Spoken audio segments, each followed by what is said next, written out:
There is an assumption in our culture that being nice is good, and more nice is better. Being nice means you are caring, you don't hurt people, and you do the right thing. You avoid saying critical or mean things, and try to make others feel happy. If you are a nice person, you need to be liked by everyone. You put others first. You feel overly responsible for everyone's feelings. You hide your opinions to avoid friction.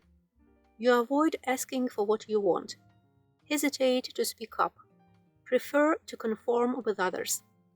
You experience your own perception as insignificant. You value others' opinions of you more than your own. You constantly worry if what you said was good enough. During an interaction, you experience self-consciousness and doubt about how you are coming across. Afterwards, you replay the interaction in your mind and find all the things you did wrong, ways you may have upset the other person, and things you should have said. You appear to be interested in what people are saying, grin and nod a lot. You laugh at the jokes and remarks people make, even if you don't get them. You avoid interrupting or speaking up before someone asks you a question. You restrain yourself, don't speak up fully, or laugh loudly. You most certainly don't bring up controversial topics, ask probing questions, or challenge others. You feel pressure to entertain, like you have to share something great, such as a funny or highly engaging story about an adventure you have had. You are watching your language and how others react to you, analyzing the situation. Did they like that? Was it funny enough? Those two laughed, but she seems a little irritated by me. That guy by the drinks was completely disinterested in me. I wonder what I did that pissed him off. You monitor yourself to make sure you come across in a pleasing manner and don't offend anyone. You try to make sure others like you and don't have any negative feelings, nor boredom, irritation, or discomfort. Just happy, positive, approving thoughts and feelings. You avoid saying no to others. You fear they will become upset or think you are a bad person, so you usually say yes, even if it adds more stress to your life. You often wait for the right thing to say, and thus speak way less than you normally do. You try to fit into groups by pretending to be interested in things you are not, or exaggerating about your experiences or achievements. All submission to peer pressure is approval seeking. As a nice person, you wish that no one has a negative thought or judgment about you. This includes your appearance, your attire, your job and income, the way you speak or move, or any other qualities about you. You wish that no one demonstrates any signs of disapproval. No one furrows their brow, curls their lip, or has any other physical sign of judging or disliking you. Only positive or neutral facial expressions must come your way. These are perfectly reasonable wishes, but totally unrealistic. You may become a self-conscious, neurotic mess. Being nice is about being liked by others, by making everything smooth. No waves, no friction. It's based on this inaccurate theory that if I please others, give them everything they want, keep a low profile, and don't ruffle feathers, then others will like me and shower me with approval and anything else I want, like promotions, sales, friendships, dates, sex, etc. But there is a problem with nice. It's different than kindness, compassion, and love. It isn't necessarily the same thing as being a good person. Being nice does not come out of goodness or high morals. It comes out of a fear of displeasing others and receiving their disapproval. It's driven by fear, not virtue. Our inner voice tells us We are bad for hurting someone's feelings or saying no, that others will be upset with us for speaking our minds or leave us for being honest. Our nice patterns are rooted in fear. The idea is that being a nice person is the same thing as being a good person, and if you are less nice, then you are selfish, bad, and wrong, that you should feel guilty and ashamed of yourself. Being nice is being uncomfortable in your own skin, feeling inauthentic, phony, or forced in your interactions, holding back your opinions, and being terrified of upsetting others. Being nice is hesitating, overthinking what you will say next, excessively smiling or nodding, being too quick to laugh, agreeing when you don't really agree, not speaking up in groups, avoiding eye contact, hiding parts of ourselves, lying to fit in, trying too hard to impress. You remain hidden in all of your relationships. You keep parts of yourself out of sight and mold yourself to be the person that you think others want. You hide your anger, dislike, frustration, sadness. You hide anything that you deem negative, undesirable, or unlovable. These patterns drain your social power and make you feel less comfortable and free around others. They result in people taking you less seriously and being less attracted to you. They can feel that you are trying too hard, that you need something from them, and that you are not being genuine. This neediness and inauthenticity is a strong relationship repellent. Others might not outright reject you, throw a drink in your face, or tell you off, because you are being nice and pleasing. You won't get harsh rejections, but you will have an endless string of polite rejections. Oh, that sounds nice, but I'm just too busy for the next week and year. You are scared of people most of the time, scared of offending them, worry if they like you, and not completely comfortable with yourself. Conversations are often not enjoyable, and socializing can feel like a performance. Being nice is blocking you from standing up for yourself, being honest with others, creating deeper relationships, or boldly expressing yourself in the world. Being nice is inauthentic, but other than that, it's great. It makes you a good person who is respectful of others. It keeps you safe, small, and protected from rejection, sort of. But nice people never feel fully loved. They never feel safe in any relationship. Underneath, there is always the fear. If they saw the real me, how I really am, they would be turned off, repelled, or disgusted. They would leave, reject me, or not want to date me. They would be out of here.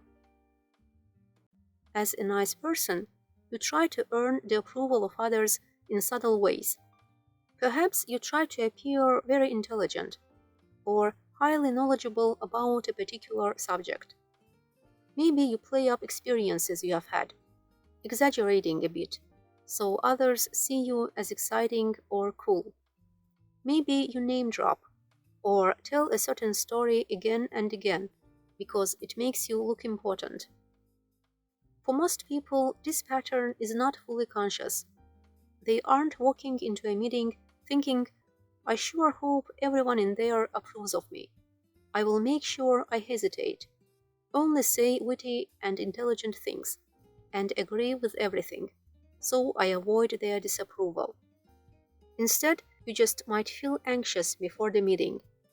You are hoping it goes well, and you get whatever outcome it is you want. To be hired, to get the sale, to have your ideas heard and accepted. You want people in that meeting to like you and to accept you. That's what creates the nervousness.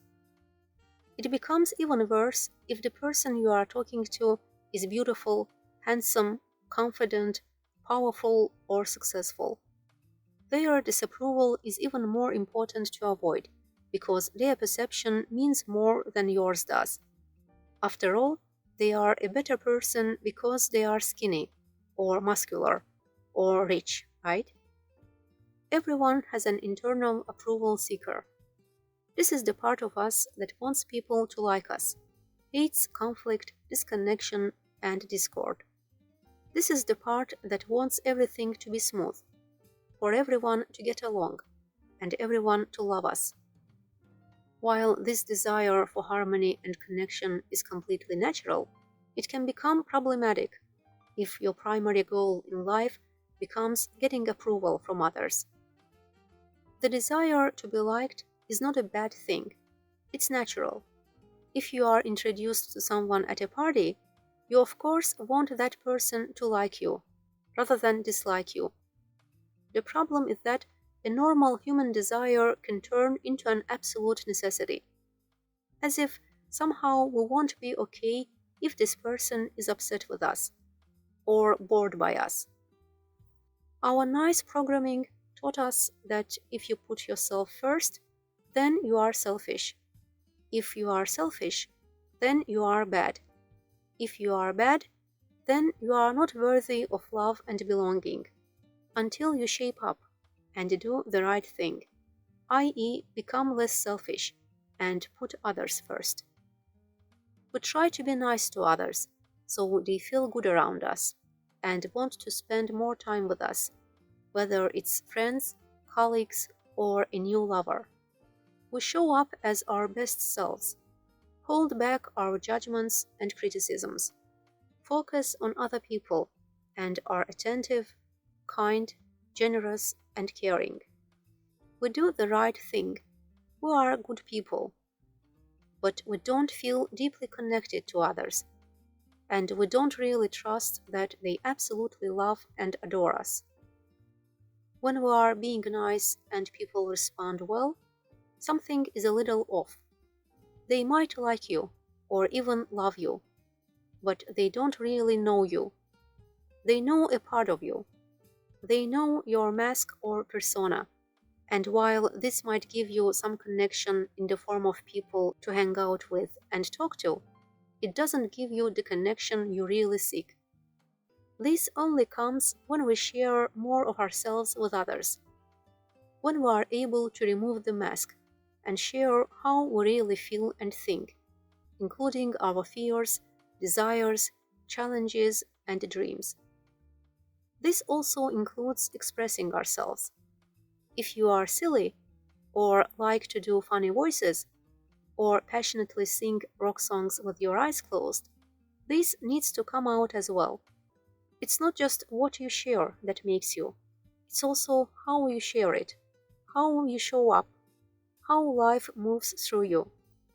And nice is a big stop sign on all of that, on the sharing, the authenticity, and the self-expression.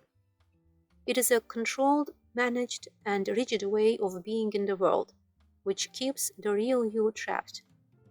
When you try to be too nice and try too hard to be liked, you can be repulsive. Have you ever been on the opposite side of the pleasing dynamic? Perhaps you meet someone socially or at work, and you can instantly tell they like you and are impressed by you. They want you to like them. They are engaged, energetic, and a little too much. They laugh too hard at what you say. They agree too quickly, and they smile too much. It's unpleasant.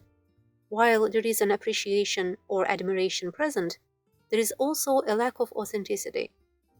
It's hard to really trust that person, because they are not showing who they really are. And there is the palpable sense that they want something from you, specifically your approval. Being overly agreeable, feeling anxious about entertaining others, and avoiding conflict can all create limited, tense experiences. They drain you of social power. It is hard to relax, let go, enjoy your relationships, and be in the moment. It undermines your self-esteem, because you value others' opinions more than your own. It sucks the joy out of life.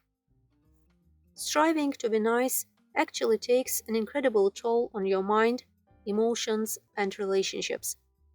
You fear of saying the wrong thing, losing face, and making a fool of yourself.